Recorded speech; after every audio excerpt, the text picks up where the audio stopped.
or they try to. What in God's name is going on in here? What was that ruckus? What ruckus? I was just in my office and I heard a ruckus. Could you describe the ruckus, sir? You're now listening to Music Impulse with Smilez.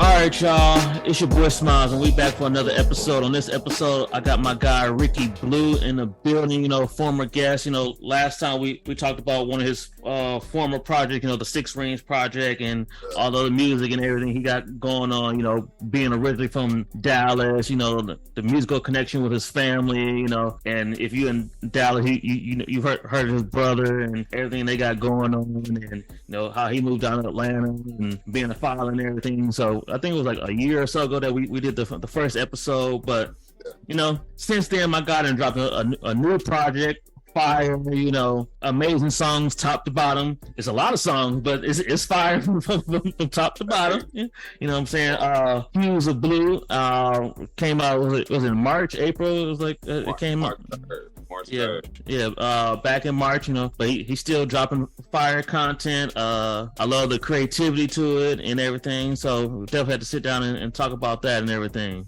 Nah, for sure, bro. For sure. Thank you for having me, man. Like, I'm all about family and I'm all about, keeping the narrative consistent, man. So the fact that we even double back to do a, follow-up interview, bro, that mean a lot. Yep. And actually, one of my homies from college, because he's a producer, and when I interviewed him a couple weeks ago, because he just moved to Atlanta from the Chicago area, and I was like, he was like, yeah, and if you know any artists down in Atlanta, and so when I told him about you, he was like, I actually know who he is. His name is Prodigy. Yeah, I think I've heard of Prodigy before. Yeah, and cause I know he just moved to Atlanta maybe like a month ago or so now. All right, bet. Well, make sure you link me with him after this, bro. Yeah, because for sure, because he was already, when I was talking to him, he was like, hey man, if you know any artists down here, he's like, I ain't afraid to pull up on an artist. That's how it gotta be. Mm-hmm. So I definitely was like, oh okay. He's like, yeah, like I've heard of him. He's like, I know who he is. So I was definitely like, gotta make sure y'all connect and link. That's how it be, man. Like a lot of times with the music industry, bro, people forget it's the people business, bro. Mm-hmm. Like, music business, bro, but it's really the relationship and people business. And you'll go a lot further just by maintaining healthy and good relationships before, you know what I'm saying? Mm-hmm. Progression in the shit. So, man, I'm honored that my name and my reputation precede me, especially when it comes to music. And that's just the type of shit I want to represent, man. I want to be that for artists. Mm-hmm. Far too often, like, artists get the big head and they forget that they was once that nigga that just needed that listen, you know what I'm saying? Or that one person to fuck with them, or that one person to play them some beats, you know what I'm saying? Take a chance on them. So I try to be like that. I try to be that for other artists and producers, man. So, yeah, gotta put that together. Yeah, and speaking about the relationships, one relationship I actually wanted to talk to you. We spoke a little bit about last time. The relationship with your guy Evan Dupree, like he got what, 3 features on the project, 3-4 features on the project. Yeah, that's my brother, fool, and like, I'm very intentional about my features.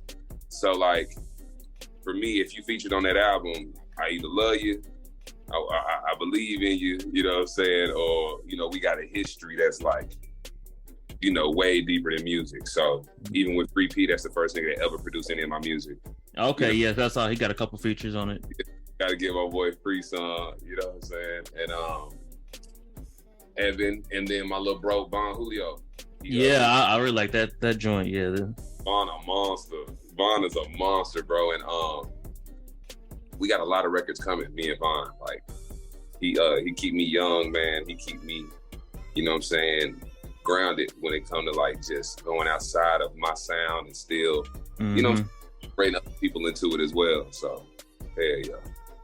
Yeah, that's super dope. Because I definitely want to ask you, you and Evan, y'all might have to do like a little mini EP or a project or something. I'm gonna tell you the truth, bro. Like me and Evan, we go back to college. You know what I'm saying? Like, we both went to MTSU, but he was a young nigga when I was coming up. Okay. So like, I think he was like 2 years behind me or whatever. But like, he built on the foundation that we laid after we, you know, the Black Metaphors, Isaiah Rashad's, the YG Tuts, the Michael Da Vinci's. After we went ahead and kind of stepped, you know, bro was still in college. Bro was still, you know what I'm saying, doing his thing. He was able to, you know, build on that infrastructure, man, and create his own name for himself. And so, you know, we were familiar with each other, but in college, it was just like, oh, he was just a cool nigga. I don't even know if I knew he did music or not. You get what I'm saying? Like, he was just, matter of fact, the chick I was dealing with, her roommate was his cousin, so I'd see him like that. You get Oh, me? You yeah. know? Like, you know how situations like that be, also nigga, you know what I'm saying? Yeah, that's how one of my homies that's super cool with. He actually moved to Dallas a couple of years ago. My homie E-Ray that I do the Inaudible Ruckus podcast with. That's how we met. It was just my home girl was rooming with a girl he was talking to, so I would see him every now and then, and then like. Hey, the first it'll be a head nod. The second interaction it'll be a fist bump. Third dap it up. Is it? Yep. And then one night, one of my homies was like, "Hey, you know, he like we about to go to my homie's room, and we about to go, you know, kick it for the night, you know, with the fellas." And I seen him. I was like, "Oh, what's good, bro?" Like it's like we ain't never had we ain't never had no real conversation, but it was like but from that night on, it was like we've been tight ever since. Yeah. So like with me and Evan, when I first moved back to Atlanta, because you know I lived in Atlanta in like 2015. Yeah. So when I moved back, you know, it was just different circumstances. You know, I got to this one event and it was pretty smooth. And Evan pulled up. Actually, he pulled up on my birthday, bro. It was my 28th birthday, I believe. 27th birthday. He pulled up and you know, it was only me and Evan in the club because it was a failing club, but it was a lit spot, right? Yeah. So the nigga I knew was doing like promotions and shit like that. Oh, okay. What's up? Only people that came was my ex, my nigga Evan, and maybe 2 other people. You get what I'm saying? Yeah. So that shit was smooth, bro. Like from that moment forward, me and him was locked. Like we didn't separate. So like I haven't recorded with nobody else in Atlanta but him. Well, him and my nigga Off Key that I did 6 years. You know what I'm saying?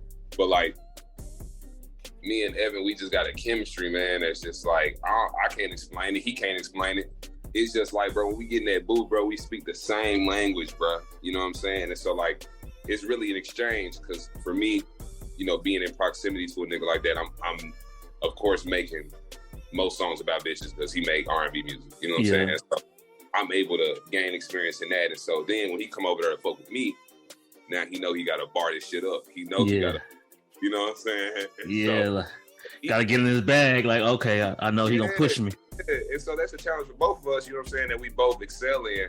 But even if you look at his catalog, man, I'm featured on every one of his projects. Yep. and plentifully. I'm not missing out on no features. You know what I'm saying? So like, I just try to reciprocate that, man. And I feel like if artists were more intentional with that, we would come up way because it's just that vertical marketing rather than it's that this horizontal marketing rather than the vertical marketing. You know what I'm saying?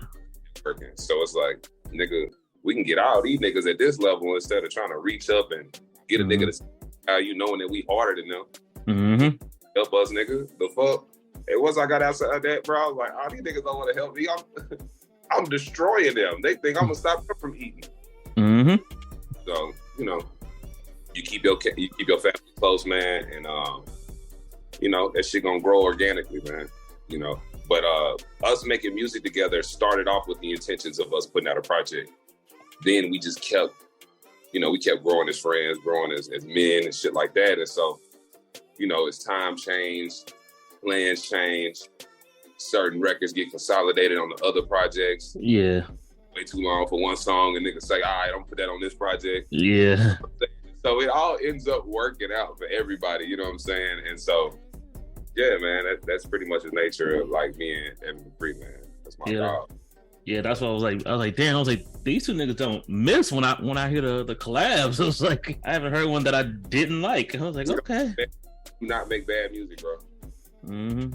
I don't make bad music, and then he don't make bad music. I mean, collectively, nigga, we hold each other to that same standard when it's time to create. You know what I'm saying? Like, I got that bar up there, he got that bar up there for me. You know what I'm saying? And so, yeah, because I can tell just from the music and the quality. It was like, no, if it ain't good, it ain't going out. Like, nah, we know we can give better and do better. So it's like, no, we ain't about to give y'all no fugazi shit. Like, oh yeah, I just just went in the studio and just said whatever. Like, nah, I know I'm gonna hold my standard, my self standard up to a higher bar, and he gonna do the same thing for me. Straight up.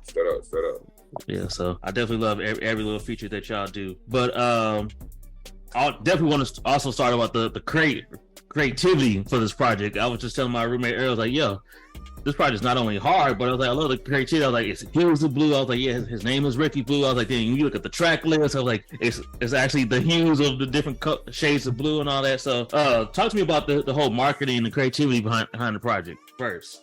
Yeah, definitely. For me, bro, I couldn't take all the credit for that, because if I did, that would destroy the beauty in what it was. As far as the artwork, man, the concept, that was all done in collaboration with my former creative director, KD. Okay. And yeah, man, just having a black woman put her hands on your shit in any capacity is gonna yield, beautiful results, especially when y'all keyed into the same thing. Yeah. And I think the beautiful thing about our friendship is just like with Evan, man, we spoke the same language. You know what I'm saying? Mm-hmm. And so I feel like that sweet spot with artists and the people that they work with is when I can give you a product, or I can give you a concept, and then you can build on that concept and show me something that I didn't even see that's still in the same vein of that concept that I presented, man. And that's definitely what was done.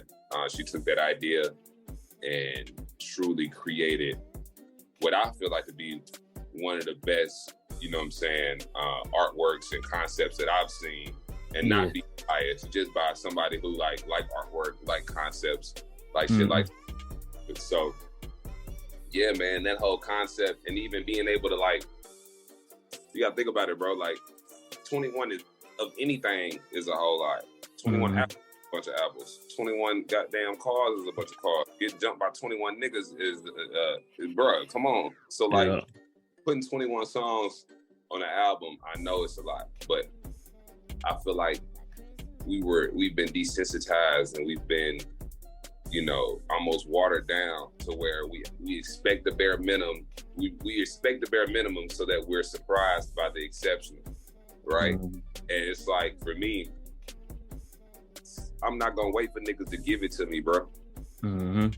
I done seen niggas look me in my eyes, see me shining, and close they shit, nigga, and act like I wasn't shining like a motherfucker. You get what I'm saying? When it come down to putting out my music, I see my shit different. I see my shit. I'm driven by legacy. I got OCD, nigga. So I'm thinking about what this gonna sound like 10 years from now. What this gonna look like 10 years from now. What this will be a part of. You know what I'm saying? 10 years from now. And so, completely ignoring, the advice from my friends and people like that. I put out what I felt like was necessary, man.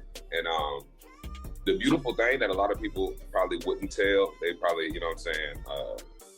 keep this to themselves. But man, I believed in those records so much, right? Hues of Blu was essentially Ricky Wednesdays. Oh, yep. So I dropped a song a week for 16 weeks. Yeah, I was like, you were going crazy. Wednesdays, right? Even when I did that. And bro, niggas slept, to my perception. You know what I'm saying? So I thinking I'm Drake and shit, so I don't even put no real campaign behind it. I just I start promoting this playlist. And so the playlist is, the playlist that I created on Spotify that I'm trying to share among friends. And of course, the algorithm does not reward that. But also, it was just a valuable lesson, right? Because as artists, sometimes we can simulate doing the work because we know what doing the work looked like. Mm-hmm. But then now we did the work. You know what I'm saying? Yep. And like, the work can be as complex you make it or as simple as you make it. And so the work that artists fail to do is putting these records out with enough time in order to catch this release radar, in order to catch the editors. What I did was I tried to rely on my brand and my fans to just upload a record every Wednesday or so, every Tuesday or so of each week, without giving it time to ingest within the DSPs. Now, you live by the DSPs, you die by the DSPs, but still, we can do so much to help ourselves that we end up skipping steps. Skipping steps, bro. Skipping fucking steps, bro. So, Hues of Blu was an effort of me trying to make up for them steps that I skipped. So with me putting out, Rikki Wednesdays, I was like, nah, bro, I'm not finna let niggas rich homie Kwame. Like, niggas ain't finna sleep on me for this amount of years and then I blow up. Like, nah, I'm finna put it in their face. Mm-hmm. And yeah, bro, I fucked around and put that put all those records together for Rikki Wednesdays, added 5 new records, and then just sequenced them. And at that point, that bitch sounded like something. That bitch looked like something. That bitch, you know what I'm saying? And so like, and none of it sounds outdated. None of it sounds like you trying to catch it. I didn't even give the niggas a chance to listen to them the first time around. So they brand new records, and often, artists shoot themselves in the foot because they either got this skewed ass timeline on a shelf life that they have their own music on, and they feel like fans don't care about no more. Man, nigga, I have everybody who ever reviewed Hues of Blu was acting like that shit was brand new dope. And like those shit they ain't never heard before. And I wasn't finna tell them niggas it wasn't. Yeah, because like no, like if you go back 2 months, 3 months or whatever, I dropped that song this day on this Rikki Wednesday. That was Rikki Wednesday number 3. Yep, that one you like. That was Rikki Wednesday number 8. but that's dope. Just know, and they so gangster. They didn't even say nothing. They just supported Hues of Blu, and that's why I was like, like they understood that, like, hey, while everybody else is like on this timetable, I knew I had to go back and make that right. You know what I'm saying? I had to revisit that. I couldn't go forward mentally without making sure I did that, bro.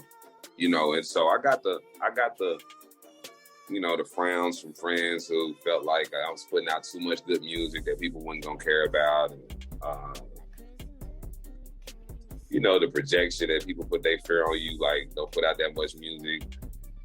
But like, bro, I could stand behind each one of them 21 songs, bro. Yep. You get what I'm saying? Like I said, I was like, they all fire. Like, where the throwaway?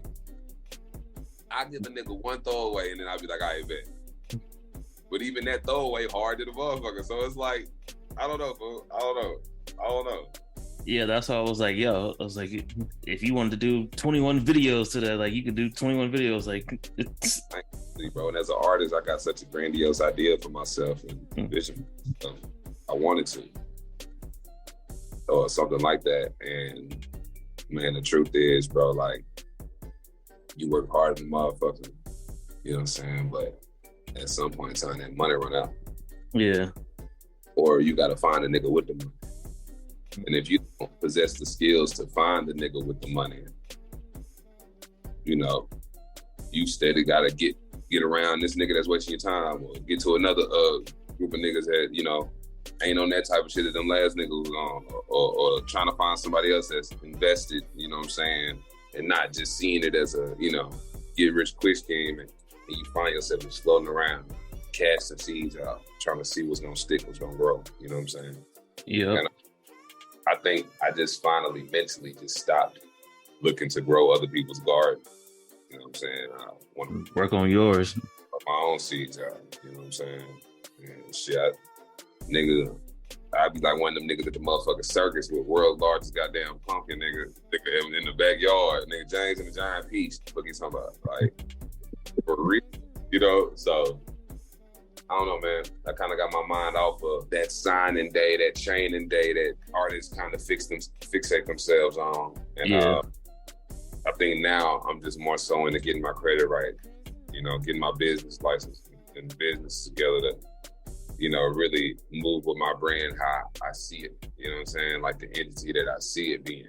So, you know. Speak about your business and all that. You've been promoting this Infantry International super hard. Let everybody know what's up with this. Let everybody know what is Infantry International and all that. Man. Hey, look, man, if you a day one, if you know about Rikki Blu, you know what I'm saying, from the inception, it started with Infantry.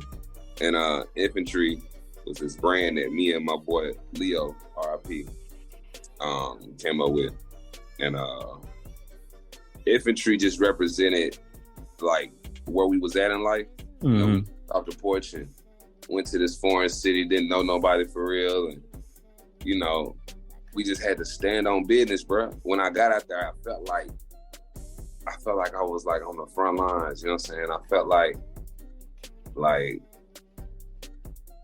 I ain't had no backup, you know what I'm saying? And so as I'm there, you know, fighting hard in the bitch, you know what I'm saying? Like grinding hard in the bitch, chasing the shit, I started realizing like, damn, this other niggas just like me, you know what I'm saying? Around me, right next to me, you know what I'm saying? And we all shared that common experience of, you know, the neglected ones, the forgotten ones. You know?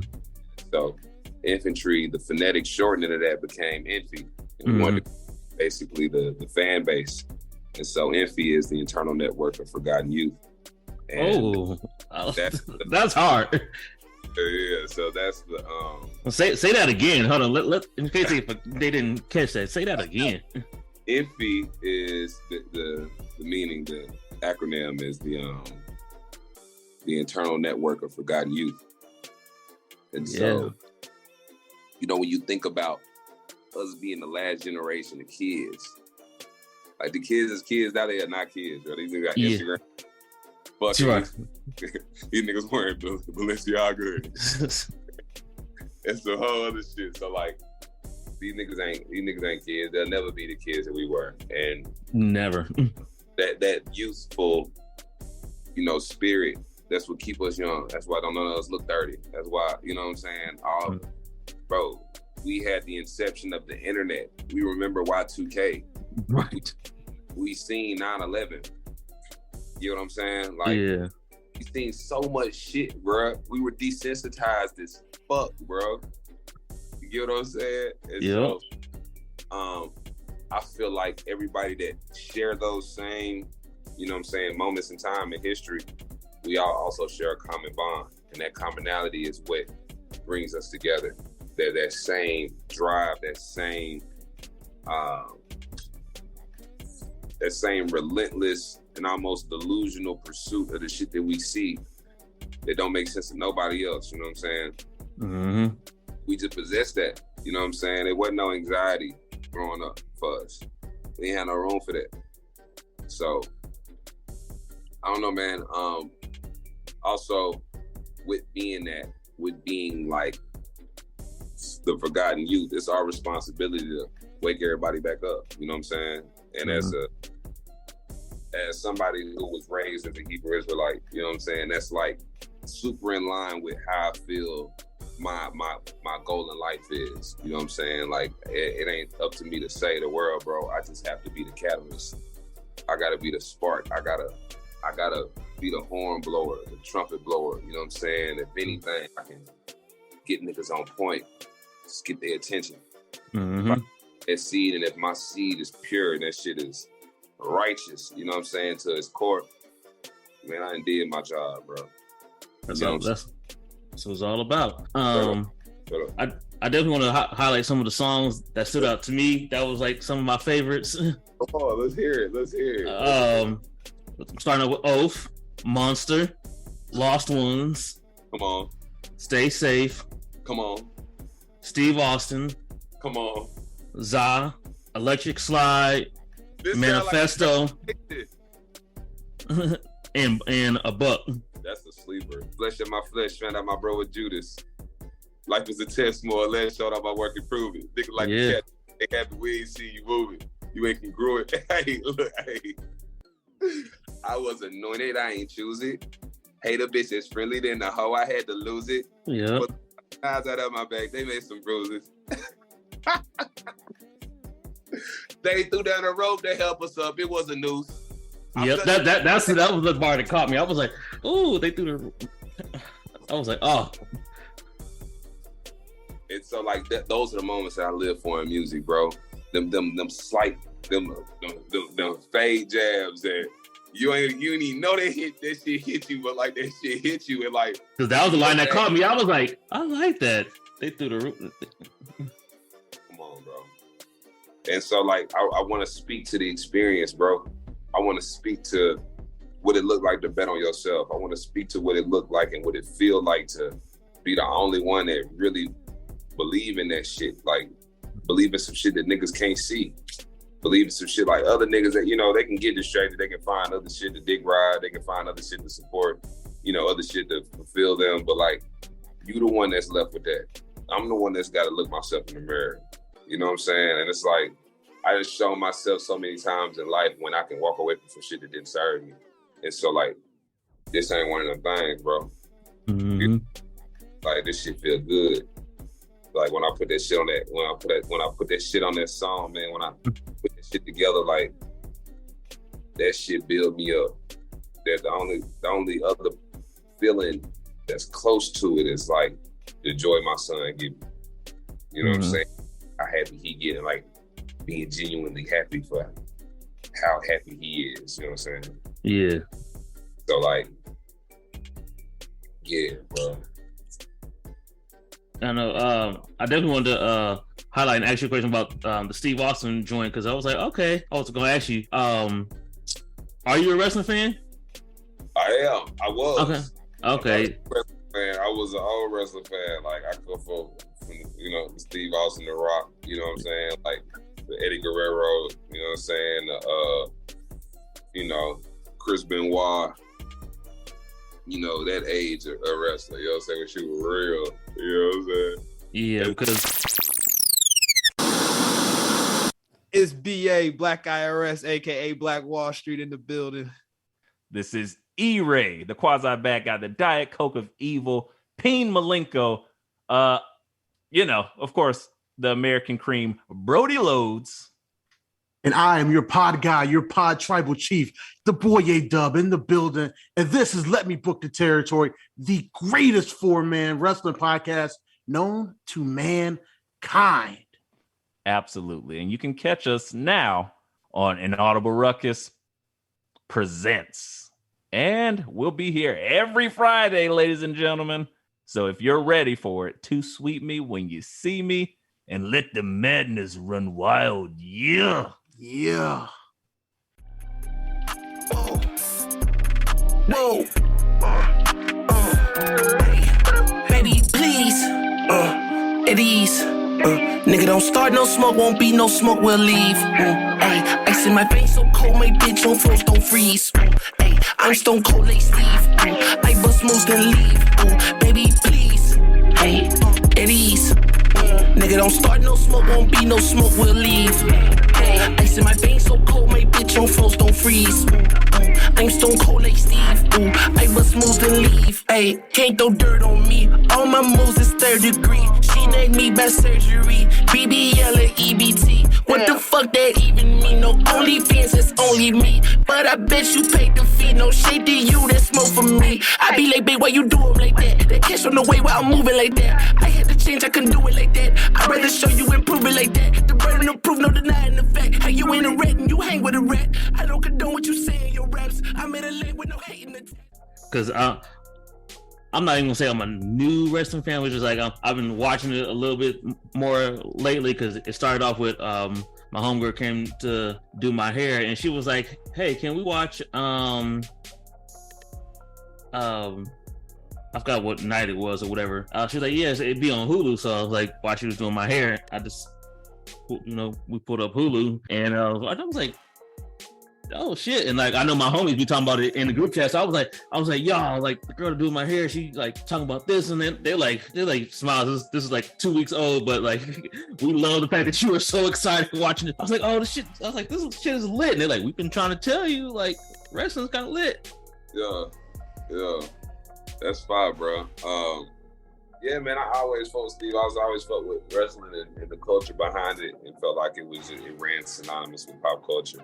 Yeah. But what's so cool about that record is like, that's my player way of trying to diffuse situations in a public setting. You know what I'm saying? Yeah. It's like, I just feel like that song is the song for like the turn up song for the homeboys, and like, you know what I'm saying? They know they gonna whoop something if they go in this club together, but hey, we ain't on that. Yeah. Kill it. You know what I'm saying? And so like just that warning, like, nigga, don't start no smoke, won't be no smoke, we'll leave. Like, we'll get out of here, bro. Like, we don't have to, bro. Like, we don't, bro. We're the party. The party follows. You know what I'm saying? And I feel like those messages, like, that's the type of tidbit, some type of shit I want to throw in there, like in music, I want that type of shit to be like my contribution. You know what I'm saying? I was like, because it definitely was a fire track. Another thing I love that you spoke about throughout the whole project, and if people even just follow you on social media, speaking on like depression and anxiety and stress and all that. So just speak on all that that you've been going through recently, because I heard it throughout the whole project. I definitely heard it on at least like 3 or 4 tracks, like depression, anxiety, trauma, and all that. And then again, like I said, even people like following you on social media, I know you've spoken about it before. For sure, bro. Man, I'm an open book, bro. You know what I'm saying? Like I didn't realize how much my journey was pivotal to other people who were just onlookers until like people hitting me up today about me posting my son first day of kindergarten. And they like, this can't be the same kid from your album cover. Can't make me. And I'm like, yes, nigga. Like this is the baby, or you can't make me. And so you start feeling like your life is intertwined with the people that's been supporting you, So with the people that's been supporting you. We start feeling like we're part of your life. Yeah, man. So even from my first tape that was on Dat Piff, RIP Dat Piff, 33, that was about my mom, And so my pain and my story has always been front and center. And, I'd like to think I'm not one of them artists that's selling a lifestyle that I don't live. I'm not one of them niggas that's trying to tell the nigga that's listening to my music that I'm gonna fuck his bitch and that he a hoe. And that nigga, you out, nigga. Your click ain't, you fuck your dad. Yeah. What would you been through, nigga? Spit on your children. Like, that's not me, bro. Like, I'm not doing that to the niggas that that are listening to my music. And I also know what it's like to, really listen to an artist and then, you feel like they kind of stop speaking to you. They stop speaking to your experience, and it becomes, damn, not only if you outgrow them, they either outgrew you or you just grew. What you need from music is no longer what you needed from music. You know what I'm saying? And so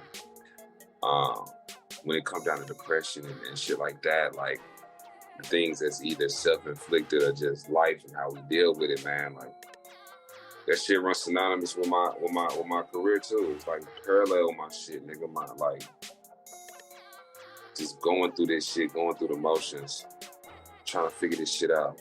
You know what I'm saying? And I don't know. I'm just not the nigga that act like everything I used to be. I used to, never let them see you sweat ass shit, or intentionally leaving out the bad parts. But man, that ain't what the world needs, bro. Like, I think the world needs that duality. The world needs that example of what it looked like to be righteous, because righteous ain't always perfect. You know what I'm saying? Sometimes righteous is your intention and from your spirit. You know what I'm saying? Sometimes that's deeper than a goody two shoes. You know what I'm saying? That's why the Most High, the most fucked up nigga to prove a point. You know what I'm saying? Yeah. So it's like, I don't know, bro. For me, I just seek to be the change I want to see. I want my son to be more emotionally intelligent than I am. You know what I'm saying? Because, like, that's what it's all about, making sure the next generation is better than us. bro, I'm so proud of my son because he's just such a cool little old person to me, bro. Like, he'll be sad, bro, and he'll tell you, bro, like, I'm frustrated. Mm-hmm.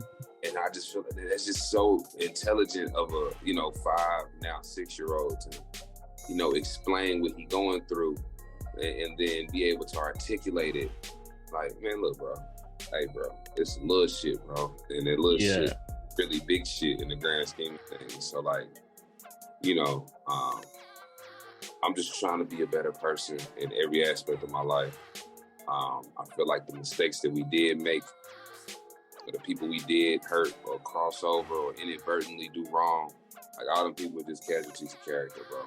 Mm-hmm. And if the relationship had to die in order for you to become the person that you're supposed to be, like, however fucked up, sad, or whatever you feel about it ain't got nothing to do with the fact, you know what I'm saying? And the fact is, you got to either grow from that or that becomes who you are. Mm-hmm. I don't want to be defined by none of the fucked up shit I did, bro. You know what I'm saying? Like, I'd rather not. So, yeah, man, that's kind of where that shit come from in my music. But it's shit like a journal, man. Like, I go back and look at certain records. I can remember that time and space, nigga. Like, I put a certain combination. That's what makes music great. That what makes music great. Where that shit is a mental bookmark. And I can almost go back to that time, nigga, specifically, and let you know what was going on at the time that I wrote that, or at least the reason why I wrote the shit that I wrote. You know what I'm saying? And so, for me, bro, like, that's how intentional my shit is. You know what I'm saying? Like, I was just listening to a mixtape that I did with my nigga Collab in 2019 that we never dropped. Mm-hmm. And it was just on me about dropping this shit, bro. And I was like, nah, bro, it ain't time. And and I don't know what it was, but it just didn't feel like it. I'm like that now, nigga. I got records now that's finna drop and that have dropped that were made, you know what I'm saying, well before niggas heard them. But, bro, I just know my shit, bro. Like, I know how my shit gonna hit. Like, I know, you know what I'm saying? Like, I know when to say when and when not, bro. Mm-hmm. And I feel like right now, man, I'm just building the tribe, building the campaign. You know what I'm saying? Like, I ain't the nigga who feel like, yeah, nigga's my time. Like, no, I'm still, man, look, man. I'm still trying to get perfect. You get what I'm saying? And when I get this shit perfect, this shit gonna become. Yeah, it's like once all the dots align, it's like, it's gonna be out of there. So, for me, bro, it's just a process, man. Like, even like, and I also wanted to, say this in the interview too. Like, even like with moving to Atlanta, like niggas think I did this shit for music, bro. It's like, yeah, cause I remember you saying the last time, like, you did it for your kids. Man, look, bro, my baby mom didn't want to be in Texas no more and left. So I'm gone. And so, nigga, I had a decision. And so getting here, whatever nigga feel like I should have did in 3 years, cool. I got a lot of expectations for myself too, a lot of plans, a lot of marks I missed, you know what I'm saying? But my intention came true. Mm-hmm. Work on a relationship between me and my son, a relationship with myself, and then the dynamic between me and the mother of my child. And I'm at the point where that shit lit. Mm. So now I can get back to the music, you know what I'm saying? Now I got, I was supposed to drop 4 albums this year, you know what I'm saying? And then the house I was living in ended up getting sold while I was living in it, and I had to find 30 days. I had to figure out somewhere else to live. And be finding a terrible place to live. I was on Clubhouse one day. I'm smoking a blunt outside, and it get shot. I realized at that point I need to get the fuck from over there. Yeah. I needed to pay Paul to get somewhere else. Finally got stable with that, and that just ended up being 2023. Yeah.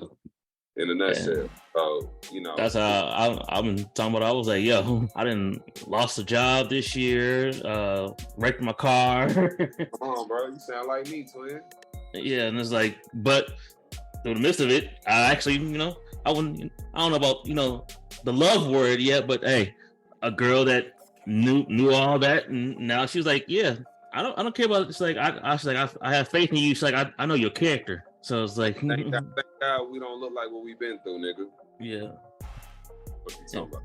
Because even when people see me, they're like, "Oh, I didn't even know you lost a job." I was like, yeah. I say it on social media every now and then, here and there. I was like, but you know, nigga said, "Nigga, you don't look unemployed." Yeah, I was like, because I gotta grind and get out here and get it. So I was like, hey, I can't let my situation, you know, hold me down. It was like literally like my homies, and I remember like my mom, they were like, "Hey, you know, take the week, maybe 2 weeks, you know, be in your feelings, whatever. Don't do shit." They was like, but you know, like one of my homies, he was like, "Bro, he was like, I'll give you like 2 weeks, but after 2 weeks, nigga, it's time to get back to it. Like, figure shit out." Okay, man, and that motherfucking existential crisis shit is real, nigga. And I think that's just a byproduct of us, you know, being conditioned to rely on this system. You know what I'm saying?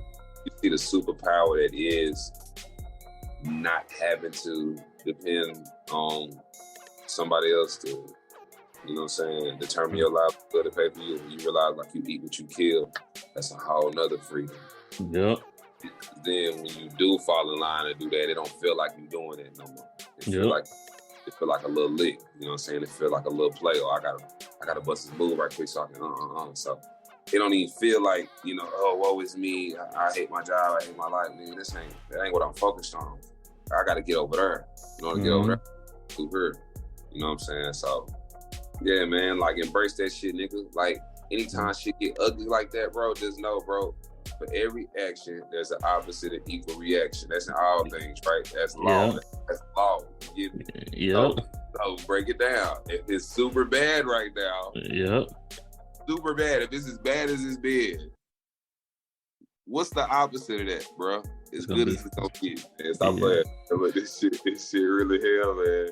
Yeah, because even speaking like that, eat what you kill. Like, because my homie Lo, when I was talking about, he like, "Hey, we wolves out here, bro." Like, he's like, "We got to get out here and get it." Like, he's like, because a wolf, he's like, "Yeah, we can have a pack," he's like, but every now and then you got to go out and hunt on your own. Man, look, I'm trying to tell you, can't nobody save you, bro. In them situations, can't nobody save you, bro. It's on you, nigga. That shit look ugly at the same time, but you gotta be able to see both sides of it, bro. No cap.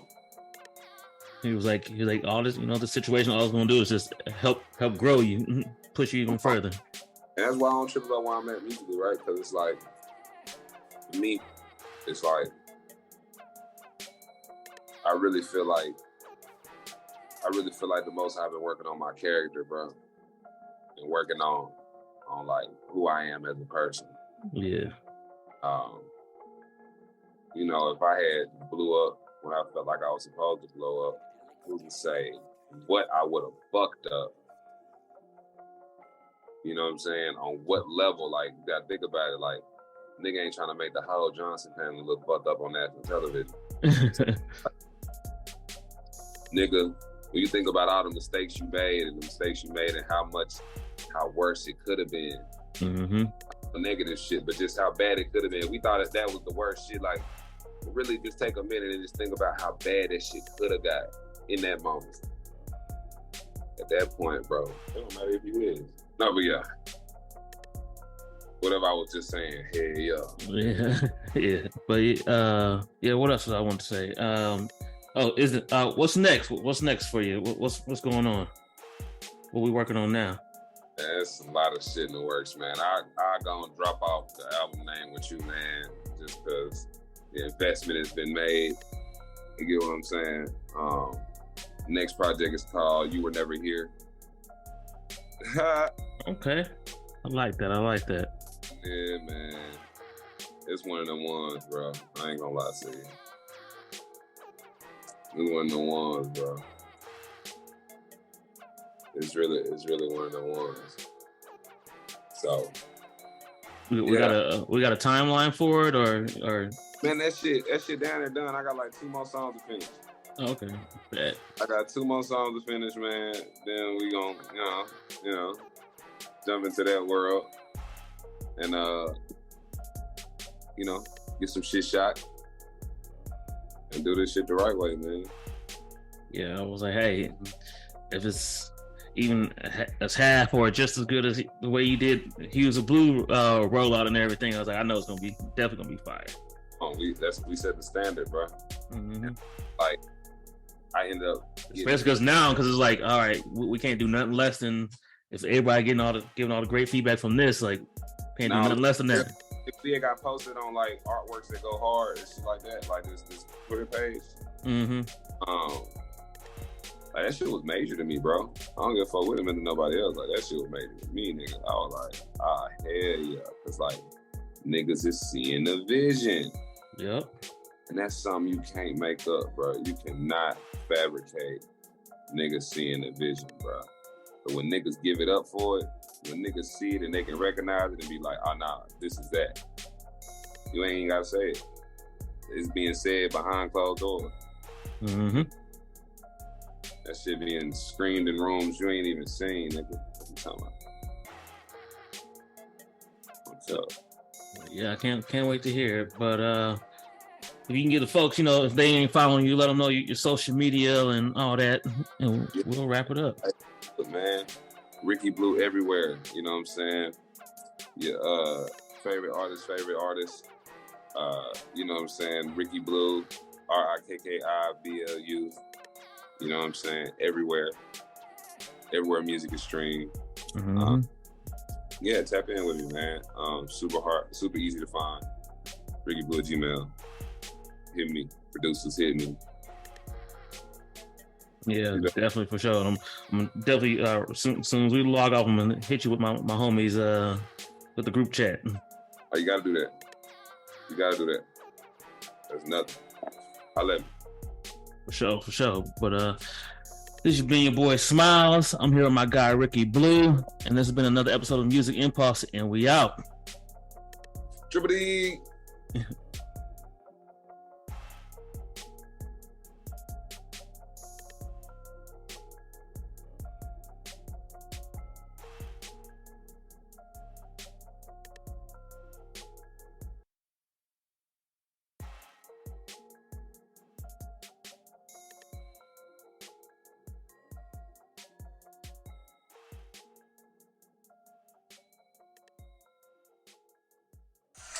Pick him up. Wait a minute. Chichi, get the ale.